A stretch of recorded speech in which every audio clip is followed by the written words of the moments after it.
Yeah, thanks, Matt. All right, so we talked about the challenge here with the current posture of small caps. You got to bounce, but you're in a downtrend. So what I thought would be interesting is if I were going to do a bear trade right now, how would I structure it? Why would I structure it that way? And this just reveals, I think, a little bit in the thinking behind finding a trade, building a trade, and specifically, we're going to be building a bear call spread, which will help you understand the logic behind that. So that's what you'll get out of this message here. Let me start with the timing and the why here. So going into the market today, I have mixed feelings. Every morning, pretty much every day at some point, I have a trading lab, Team Phoenix. We're always communicating every day, talking about the markets, throwing out trade ideas. And today I'm like, all right, what's my message today with the overall market? I like the S&P, I like the rebound, but we're overbought. And I've been saying for probably weeks that my plan was to fade extremes. I don't want to chase strength. I don't want to short into the hole. That has not been working. And I want to wait until market conditions change before I start doing that. So instead, I'd rather buy weakness and sell strength. So market's strong. Okay, well, just in case we roll over, maybe I want to add a little bit of bearish exposure as a hedge against my other bull trades. Could I do that on the S&P? I could, but why pick the strongest index with the strongest companies that have great fundamentals and earnings? That's tough for me.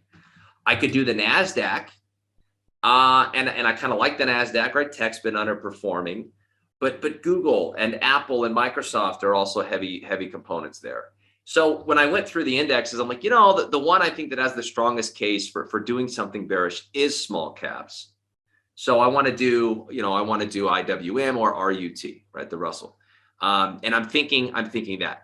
The other thing that comes to mind with this is with cash flow condors every single month, we look at building condors on the Russell 2000 index. So I always have credit spreads on my mind, bull puts, bear calls.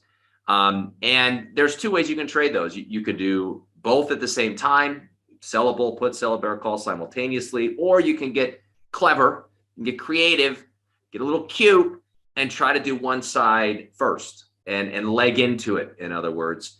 And we just had a pretty big bounce in the Russell. So you'd kind of rather be looking at the bear side right now than the bull side. So this lines up with that as well.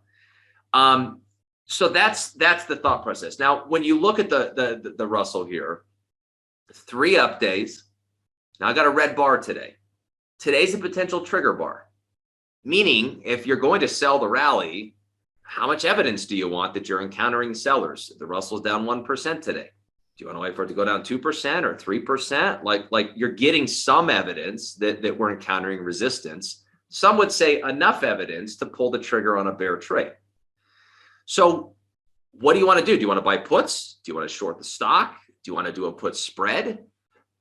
My bearish enthusiasm is tempered versus what it was a week ago because of the strength of the broad market bounce. As I've referenced earlier in this halftime report, I'm not as bearish because the S&P looks so good. We had such good earnings. There's a chance that IWM doesn't completely roll over here, that maybe it just consolidates. Maybe it puts in a higher low and starts to show a little more strength. In short, I'm not bearish enough to buy a put spread. I need something with a little higher probability that will pay me, even if we just kind of chop around here. IWM underperforms, but it doesn't exactly get killed. I want to profit if that's the outcome. And that speaks to doing a bear call spread, right? Selling out of the money calls. And for those that have not done a bear call spread before, it's fairly straightforward, not overly complicated. We've got this stock that kind of looks like this right now, kind of in a downtrend. And effectively, I'm going to sell some out of the money calls up here, right? I'm going to sell this call and I'm going to buy this call and I'm going to get paid some money. I'm going to get a credit for that. And essentially, as long as we stay below those prices, I win. I'm betting that the stock will either go down or maybe sideways, maybe go up a little bit, but not go gangbusters. That's the bet. I just don't think it's going to go up a ton. because of all the technical reasons I mentioned a moment ago. And quite honestly, if we do, that'll be bad for this trade. But I'm looking at this as a piece of a bigger portfolio, right? And when I have a bullish portfolio, which I do, and the market gives me 3 big up days, I've made some money over the last few days. The concern is not that the market keeps going up. I'm fine if the market keeps going up. I'm going to make money. The concern is that the market goes down. That's where my concern lies. How do I fix that? How do I reduce the exposure? Well, I add things like bear calls into strength. Quite honestly, and I promise I'm not saying this just to hedge and be able to say I was right no matter what. But quite honestly, I would be okay with losing on this bear call because of what it implies about the rest of my portfolio's performance. Okay, so that's kind of where my thought process is. So generally, I keep it fairly simple when I'm doing this on an index. I go as far out of the money as I can, maybe up towards like 220. And I usually do a $5 wide spread. So I'm going to do something like sell the 220 call, buy the 225, something around there. And I need at least 50 cents. I'm not going to sell a $5 wide spread for 20 cents or 30 cents. There's just not enough juice. Okay. And so got to be at least 50 cents. But I feel like the 220 zone, just kind of ballparking, we'd have to see a pretty big bounce to get there. It gives me a decent margin of error. I like the zone. Generally, the delta of the put or the call that I sell is going to be less than 20, maybe 15 or so. So let's build this out. So I go to the trade tab. And by the way, you could do this on the rut as well. I would just do a $10 spread. But it's the same concept. So I'm going to go to see Feb is hard. We only have 14 days left. Gutsy, in my opinion, to do short premium strategies with Feb options.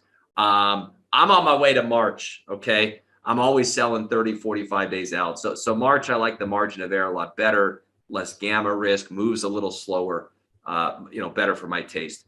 So I'm going to go to March, 44 days out. Remember, we were anchoring around that 220. I don't know if I can get that far, though. We'll see. The 220 call has a 12 delta. Remember, your probability of profit when you're selling options is 1 minus the delta. So my probability, 1 minus 0.12, 88% probability. Really high probability trade. But I don't know if they're going to give me enough profit. Okay, that 12 delta sometimes doesn't give you enough juice. But let's see. I'm going to sell the 220 call.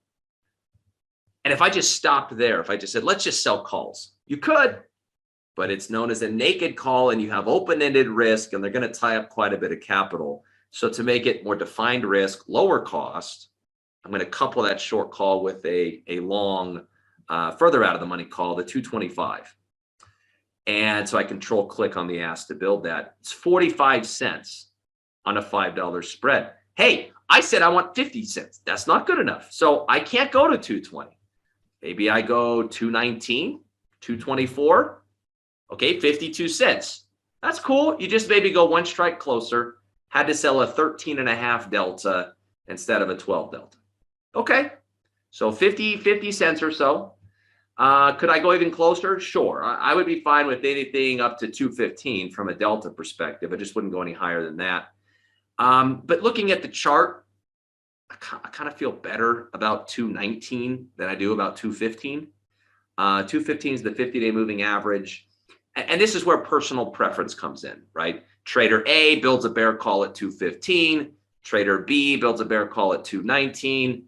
Yeah, we're both kind of, I think, building it with okay structure. So I don't have a problem with that. But I'm a conservative chap. I tend to go further if I can. 219, I think, is the way I would build it.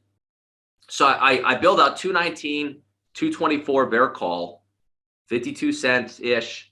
I'd look to buy it back at 5 or 10 cents when I make most of my money. And if I'm wrong, I'm going to be making a pretty important decision once this sucker gets to 219. That's my line in the sand. Quite honestly, though, I'd become a little bit concerned if this thing takes out that old support zone, call it 212. Remember, we were in a trading range for a long time. At 212 or so was kind of the lower end of the range. Breaking back above that would be a very big victory for bulls. So that would concern me a little bit if I'm sitting on bear calls. So maybe I'd put an alert there and reassess. But either way, 212, definitely the short strike 219. I'd be looking to do something on the risk management side. But other than that, honestly, I like the trigger today.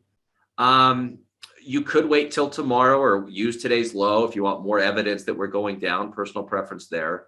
But all in all, I think that's a smart way to analyze all the indexes, pick the weakest one. I think it's good logic for why you're going with a bear call over a bear put. And I think that's a decent management plan. And ultimately, that's it. That's the bear call spread with a bear retracement pattern.